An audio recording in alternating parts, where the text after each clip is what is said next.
Salut à tous, aujourd'hui on reçoit Laurent, c'est un Bonjour. expert immobilier. Ça fait combien Laurent, combien de temps ça fait que tu es en Thaïlande? Ça va faire 16 ans au mois de juin. Voilà, 16 ans, donc c'était hier Voilà. qu'il est arrivé. Donc aujourd'hui je voulais faire cette vidéo parce qu'on a eu beaucoup de commentaires sur les vidéos en immobilier et j'avais envie de poser quelques questions à Laurent. Ça fait 16 ans qu'il est ici et c'est un expert dans l'immobilier. Et vous, vous avez eu beaucoup de préoccupations dans les vidéos précédentes et beaucoup de commentaires. Laurent, la première question qui revient ici souvent dans les commentaires, c'est pourquoi vous présentez des appartements à vendre en Thaïlande alors qu'on n'a pas le droit d'acheter en Thaïlande? Les étrangers n'ont pas le droit d'acheter en Thaïlande. Est-ce que c'est vrai ça, Laurent? Non, c'est entièrement faux. Un étranger peut acheter un appartement à son nom propre. Il n'y a aucun souci. À son nom propre, il À n'a son nom pas propre. besoin de créer une société. Non, pas du tout. D'accord. Et c'est que- quoi un petit peu Ce qu'on les appelle règles? ici, ça s'appelle le foreign name. Donc, dans les projets immobiliers, il y a 51% c'est du Thai name et 49% c'est pour les foreign name. D'accord. Donc, dans un immeuble, quand on construit un immeuble, il y a 51% des appartements qui sont au nom des Thaïlandais et 49% qui sont Au nom étranger. au nom des étrangers. Et donc, c'est ça qui rend légal d'acheter un appartement en Voilà, qui Thaïlande. a qu'on a ici, on appelle le chanot, c'est un titre de propriété qui avait votre nom écrit en Thaï. Vous êtes propriétaire de l'appartement à vie. Voilà. Donc, alors, merci d'avoir répondu à cette question parce que beaucoup de personnes disent on ne peut pas acheter en Thaïlande, on ne peut pas acheter en Thaïlande. Alors, on récapitule. Si vous voulez acheter un appartement ou un condo, ce qu'on appelle un condo en Thaïlande, vous avez tout à fait le droit de l'acheter en pleine propriété.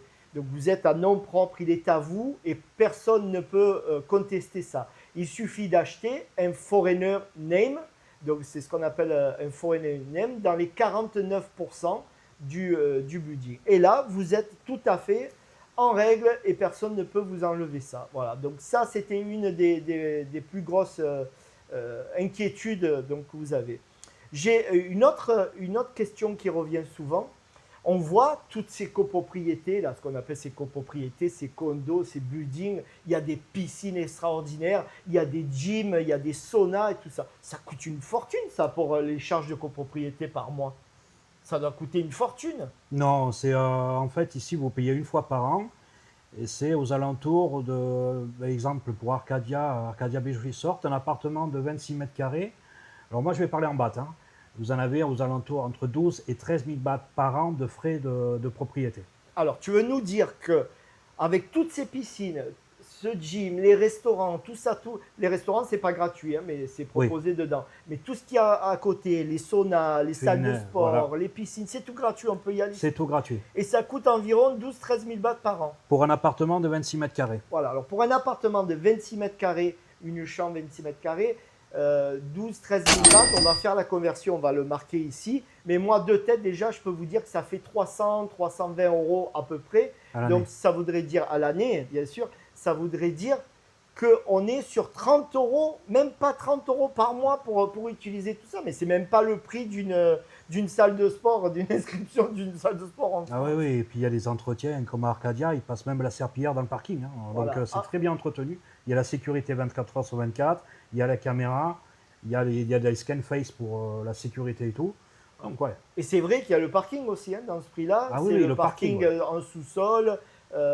Vous avez des places de stationnement. Il n'y a aucun problème à ce niveau-là. Franchement, c'est vraiment pas cher.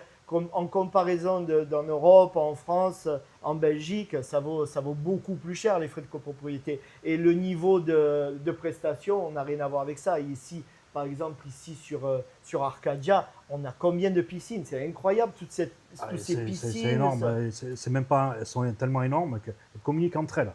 Donc Exactement. ouais, On va c'est mettre immense. une petite vidéo là où nous sommes pour vous montrer avec ce prix-là en copropriété, qu'est-ce qu'on peut avoir. C'est vraiment incroyable.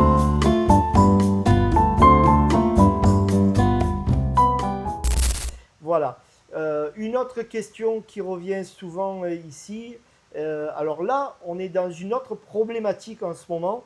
C'est, Laurent, en ce moment, on voit que beaucoup de personnes veulent ouvrir un compte en banque. Euh, un compte en banque en Thaïlande. Est-ce que c'est vraiment, comme tout le monde le dit, c'est vraiment difficile d'ouvrir un compte en banque en Thaïlande? Actuellement, oui. Avec les nouvelles règles, c'est compliqué. Donc, il faut un visa, soit un visa retraite, soit le visa élite, ou après avec un visa work permit business. D'accord. Là, vous pouvez ouvrir un compte bancaire. À l'époque, encore l'année dernière, on achetait un appartement, on pouvait ouvrir un compte bancaire. Mais là, maintenant, c'est fini. Donc, est-ce qu'on a une parade à ça? Je sais que tu as une parade à ça, Oui, tu as mis... on a ouvert un compte séquestre qu'on appelle, et on garde l'argent dans une banque. Et quand le propriétaire revient en Thaïlande une fois ou deux fois par an, on lui donne le cash en argent, il le reprend, quoi. D'accord. Donc, alors, pour résumer, pour ouvrir un compte en banque, ça devient très Ouais, difficile c'est très ici en compliqué Thaïlande. maintenant. Ouais. Voilà, il n'y a que vraiment avec un visa retraite, c'est facile. Un visa élite, c'est facile, ben, il faut payer. Ou un work permit, là, on n'a pas de problème d'avoir un compte en banque. Mais quand vous venez acheter un appartement ici en Thaïlande, le problème principal que vous allez rencontrer maintenant, parce que c'est tout neuf ça, hein, il y a 6-7 mois que Ouais, c'est à partir, ça a commencé vraiment, ouais, octobre, novembre, vraiment que ça a vraiment commencé à durcir. Ouais. voilà, donc ce problème-là, il y a beaucoup de gens qui le rencontrent et il faut bien trouver des solutions. Donc il existe actuellement, alors il n'y a pas beaucoup d'agences qui le font, mais il a fallu trouver une parade. Donc c'est l'ouverture d'un compte séquestre ici par l'agence immobilière.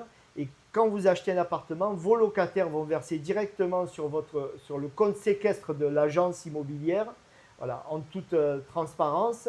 Vous avez des relevés tous les mois. Voilà, on envoie les relevés tous les mois aux clients, aux propriétaires, comme quoi l'argent est rentré et tout. Il a des preuves comme quoi l'argent est arrivé. Voilà, l'argent est ici et c'est une parade pour le compte bancaire. Parce que c'est vrai qu'on ne va pas rentrer dans cette vidéo dans les détails, mais si vous faites virer directement, bah déjà il y a énormément de frais de virement, de frais de banque et tout ça.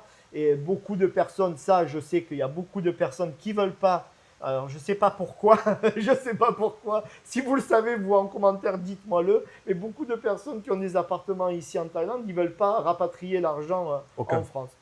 Aucune idée pourquoi, je ne sais pas. Mais bref, je pense qu'il y en a qui vont le savoir. Oui. Ouais. Donc voilà, si vous avez des questions, n'hésitez pas à les poser en commentaire. On a essayé de faire un petit tour là sur les questions qui posaient le plus problème dans les vidéos. Et on va le faire régulièrement dès qu'on a un petit peu des personnes qui nous posent des questions comme ça. On va y répondre en vidéo. En tout cas, Laurent, merci beaucoup. Avec grand plaisir. Et on se revoit bientôt. On se revoit bientôt, on parlera de Pattaya. Allez, on parlera de Pattaya parce qu'il y a beaucoup de choses à dire sur Pattaya aussi. Exactement. À bientôt. Bye bye.